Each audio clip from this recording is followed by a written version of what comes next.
克里米亚俄空天军大撤退，飞机场开始上演空城计。俄罗斯武装伊朗，中东火药桶上再浇油。中东局势倒计时，首波攻击预警时间仅12分钟。以色列以牙还牙，后发制人。大家好，欢迎来到海阔天空。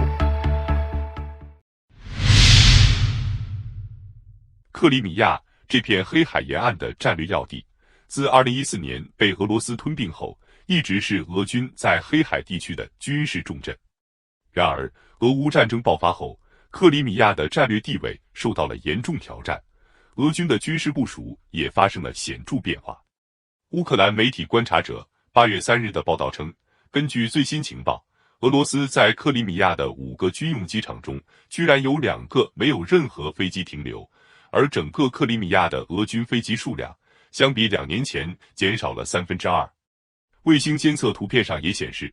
俄罗斯在克里米亚的5个军用机场，在2022年下半年经常停放大约260架飞机左右，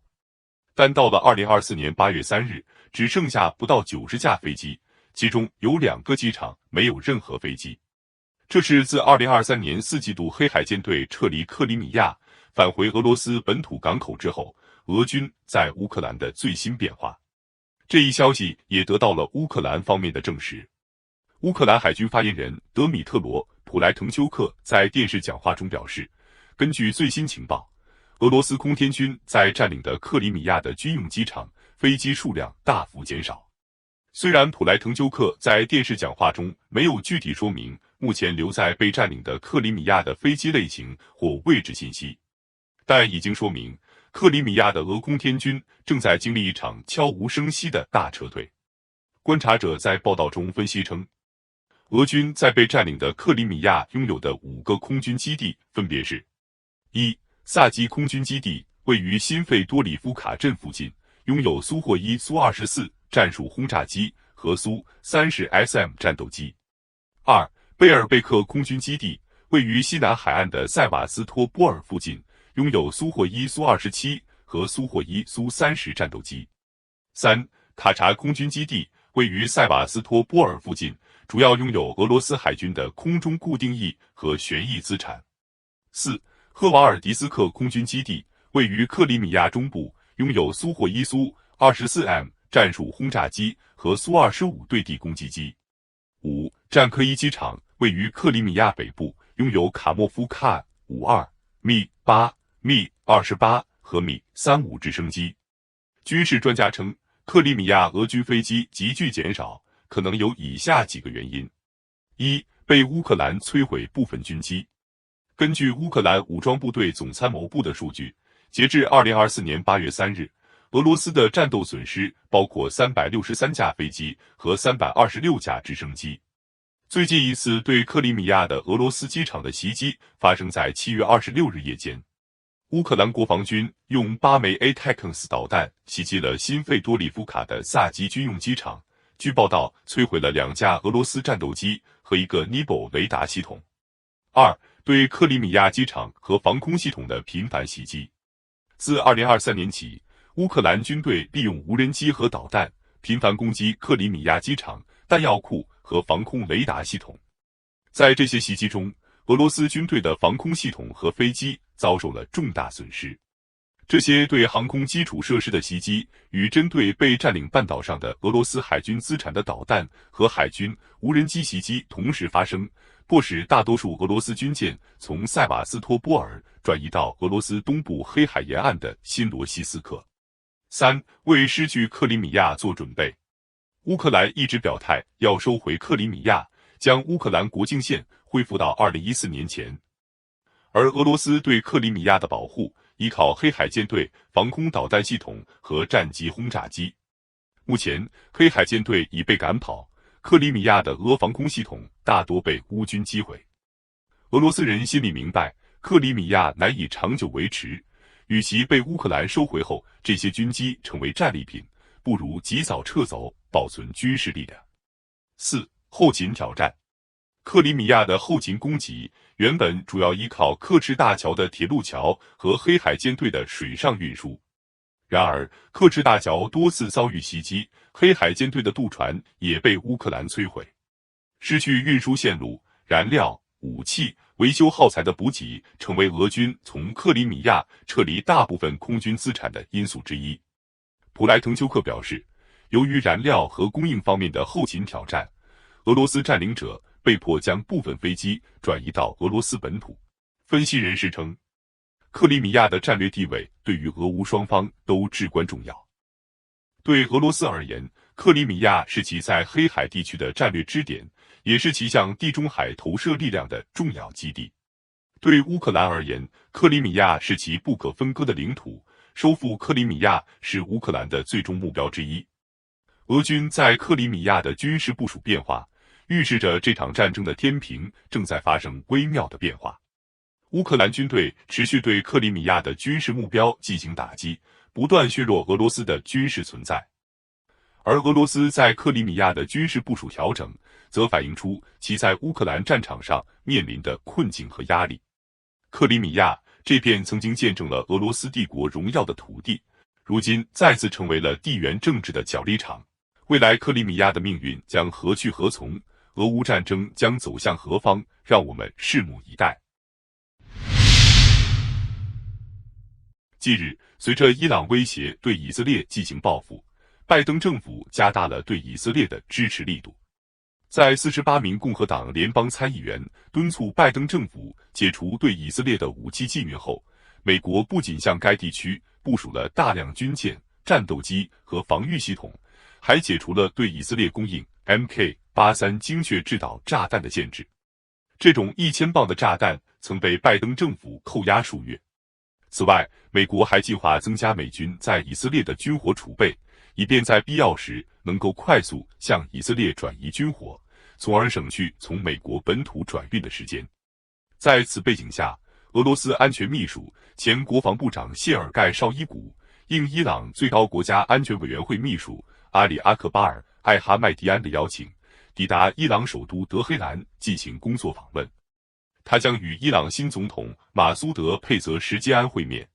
此前，哈马斯领导人伊斯梅尔·哈尼亚在伊朗被杀后，俄罗斯对以色列的暗杀行动表示强烈谴责，此举并不让人意外。伊朗方面表示，绍伊古此行的目的是加强互动，审查地区和国际问题以及双边政治安全关系。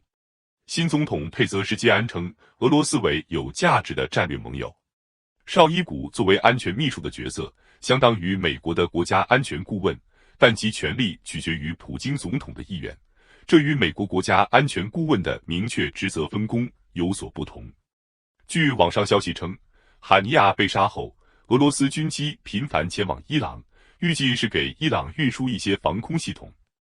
至于军火，俄罗斯目前也很缺乏，甚至需要从朝鲜获得援助。因此，向伊朗提供伊斯坎德尔弹道导弹等远程导弹的可能性较低。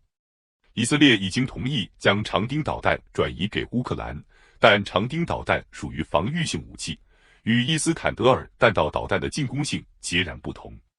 伊朗要攻击以色列，同样需要防备以色列的报复，可能需要俄罗斯紧急提供防空系统支持。俄罗斯的防空系统在中东地区无疑是最强的，但其实际效果却令人质疑。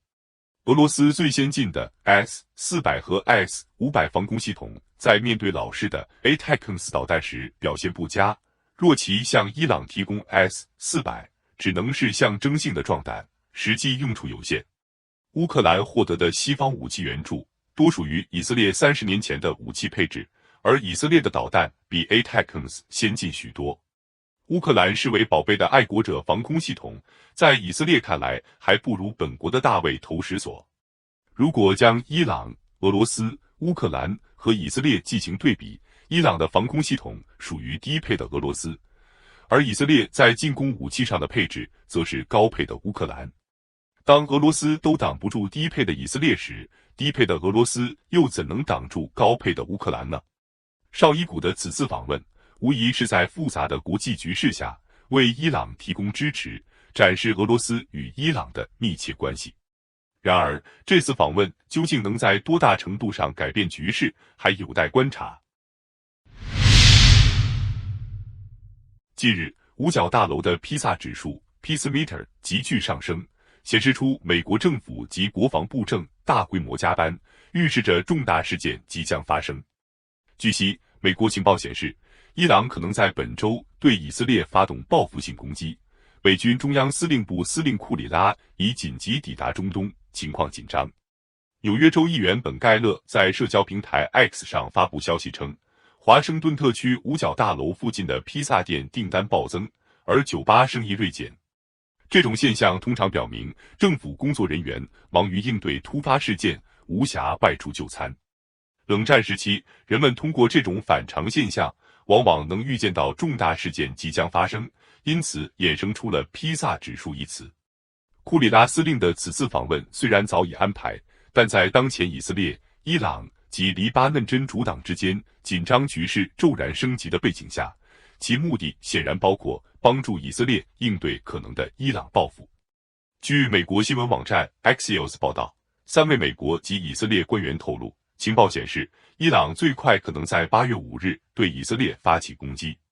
官员们表示，尚不清楚伊朗和真主党是会一起攻击，还是单独行动。估计两方仍在为敲定军事计划并获得政治层面的批准而努力。五角大楼上周五表示，美国正在增强中东兵力，为可能的伊朗攻击做好准备，已向该地区派遣更多军舰和战机，并敦促在黎巴嫩的美国人立即离开该地区。7月30日，以色列袭击了黎巴嫩首都贝鲁特南部，击毙了真主党高级将领舒库尔。同一天，哈马斯政治局主席哈尼亚在伊朗首都德黑兰的酒店里被炸死。尽管以色列没有公开宣布对哈尼亚之死负责，但外界普遍认为这是以色列的行动。伊朗和真主党的领袖已公开表示，要为舒库尔和哈尼亚之死进行报复。欧美和俄罗斯等多国呼吁国民尽快撤离黎巴嫩，美国甚至要求公民不要等待政府救援，尽快使用任何方式离开黎巴嫩，前往其他安全地点。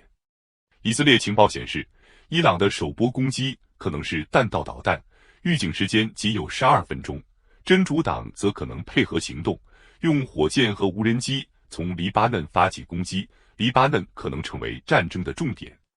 美国国防部长奥斯汀表示，美国将一如既往地保卫以色列，已下令多艘战舰驶向以色列和黎巴嫩海域，防空系统也正紧急运往以色列。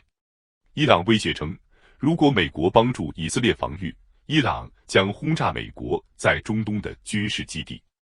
作为回应，美国向中东增派了一个 F-22猛禽联队，并提升了美军在中东军事基地的警戒水平。英国电讯报在评论当前局势时指出，为避免第3次世界大战，西方需要展示坚定的态度。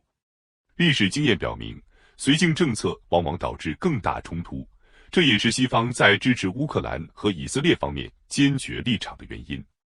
美国政府表示，一旦伊朗发动袭击，以色列可以依靠美国的军事援助。五角大楼宣布，国防部长奥斯汀已致电以色列外长乔加兰特，保证美国将提供坚不可摧的支持，并亲自打击伊朗势力。美军已开始全球范围内部署，以加强中东驻军保护和以色列防御能力，同时威慑并缓解该地区紧张局势。近期，中东局势骤然紧张，以色列和伊朗之间的对峙愈演愈烈。伊朗最高领袖哈梅内伊在哈马斯政治局主席哈尼亚的葬礼上显得极为不安，时不时抬头查看天空，担心无人机导弹袭击。这种表现已经暗示了伊朗的报复行动可能并不如他们所宣称的那般猛烈。尽管哈梅内伊已下令报复以色列，但实际行动可能更多是象征性的，而不是实质性的。8月4日，以色列总理发表了战前动员讲话，内塔尼亚胡称，以色列国的公民们，最近一些年来，特别是最近几周来，以色列国对来自伊朗的直接侵犯的可能性做好了应对策略，防御系统已经部署完成，我们攻守兼备，已经预备好应对各种情况。以色列国很强大，国防军很强大，以色列人民很强大。我们赞赏美国坚定地站在我们一边，也感激英国、法国和其他许多国家对我们的支持。我在此立下规矩，谁敢伤害我们，将以牙还牙。我们将在任何威胁面前沉着应对，坚定自卫。我知道你们以色列国的公民们也同样沉着冷静。在此呼吁大家听从民防指挥部的命令，我们将并肩作战，并将在上帝的保佑下共同战胜一切敌人。这份讲话延续美国国会演讲中将伊朗视为中东乱源的口气，虽然极短，但措辞极其强硬。讲话不仅延续了内塔尼亚胡在美国国会演讲中对伊朗的强硬态度，也传达了以色列在面对威胁时的坚定决心。当天，以色列总理与军方高层会晤，讨论了对伊朗进行先发制人的打击，但最终决定只有在获得确凿情报证明伊朗即将发动攻击时，才会采取行动，以确保行动的正当性和国际社会的支持。土耳其和伊朗虽然在渲染以色列刺杀哈尼亚违反国际法是恐怖主义行为，但大多数阿拉伯国家对此保持沉默。唯一谴责以色列的阿拉伯国家是约旦，但这也并非出于主动。约旦外交大臣萨法迪在德黑兰会见伊朗新任总统佩泽希奇扬时表示，约旦谴责以色列的暗杀行动，认为这会扩大地区冲突。然而，这更多是约旦为了避免伊朗对以色列导弹无人机攻击经过其领空所做的表态，意在保持中立并防止自身卷入冲突。实际上，以色列可能已经为这场可能的大规模冲突做好了准备。4月14日，伊朗发动数百架无人机导弹袭击以色列，以色列在英美阿拉伯国家的协助下成功拦截。这次，以色列已经做好了反击准备。自哈尼亚被杀后，以色列的斩首行动更加频繁和凌厉。虽然伊朗高层纷纷表示要报复以色列，但也强调不希望扩大冲突。这表明伊朗可能依然采用象征性报复的模式，尽量避免实际伤害以色列和美国。这种策略意在保持面子，但实质影响有限。分析人士称，哈尼亚再重要，顶多是代理人，而且他也不如苏莱曼尼重要。当初伊朗硬着头皮报复美国，只要美国不死人，无论川普还是拜登，基本都会对报复克制。但以色列则不然，以色列斩首哈尼亚就是为了重建威慑力，自然不会对伊朗的挑衅置之不理。以色列虽然国力不如美国，但其出手的凌厉程度则是美国望尘莫及。此次伊朗的哈梅内伊是否来真的，谜底即将揭晓。这里是海阔天空频道，点赞和订阅是对我们最大的帮助与支持，谢谢大家，下期节目见。